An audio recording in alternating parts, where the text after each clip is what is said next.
what are a few things that you guys have implemented to get you to that point where you're growing pretty fast, but you're still maintaining that profitability and that cash flow? Because as you know, there's so many people listening or watching this that are like, all right, I'm just starting out, or I'm kind of in that startup phase, kind of cracking the first couple million, and there's so much opportunity out there. We want to grow, we want to do it the right way. So what kind of advice can you give to those folks? Don't sell more than you can finish, right? Like, don't sell more work than you can do. The other thing I would say is either in area or in product line, stay in your lane, right? Narrow that down, narrowly focus so that you can get really, really good at that one thing. Either, if it's asphalt shingles, great. If it's windows, doors, gutters, I don't care. There are $100 million gutter companies out there, right? So it doesn't matter what you're doing. Just stick to what your core competency is. Every time we've had a failing, it's when we've stepped out of our core competency, either in terms of a product or in terms of like area. Like we were just talking about it, when we get 2.5-3 hours away from home base, that job is 50-50 that we're going to have some issues, versus the job that's 15 minutes from the shop. We know that job's going to go okay. So things like that, so either geographically, and using the model, we use a separate production model. So my sales guys do not produce the work.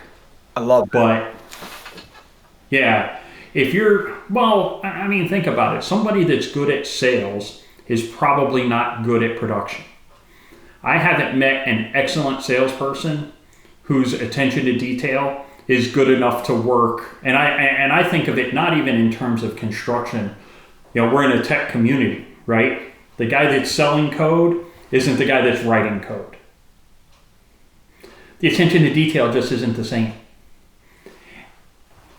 Both very intelligent people, but they're different people. And you want people to be operating in their zone with their unique ability or their zone of genius. That's exactly right. Whatever you want to call it. So you got someone who's great at selling that who loves selling, then let that person sell.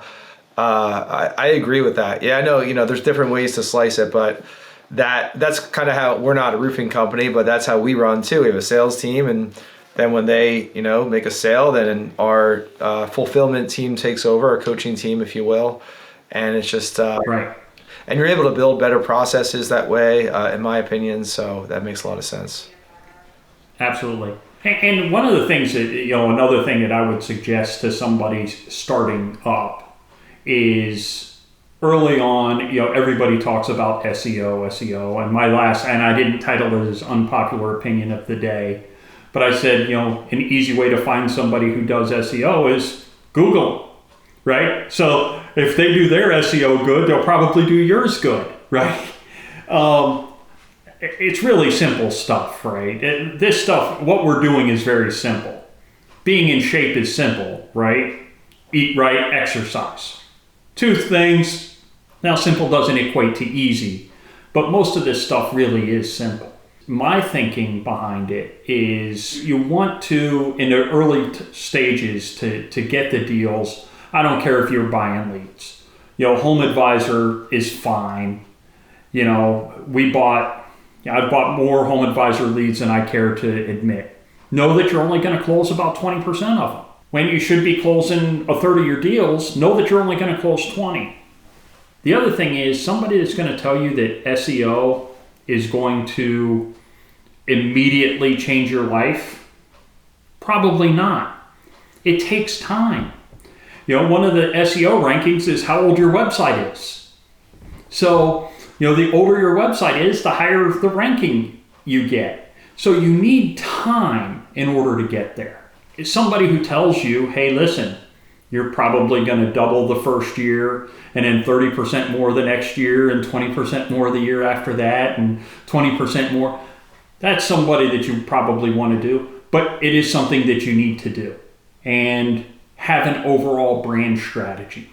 I don't care what it is, have one. Make sure that you can fulfill your orders. And again, that's a bakery, that's a roofing company, that's a whatever. Make sure you can fulfill your orders. Yeah, absolutely.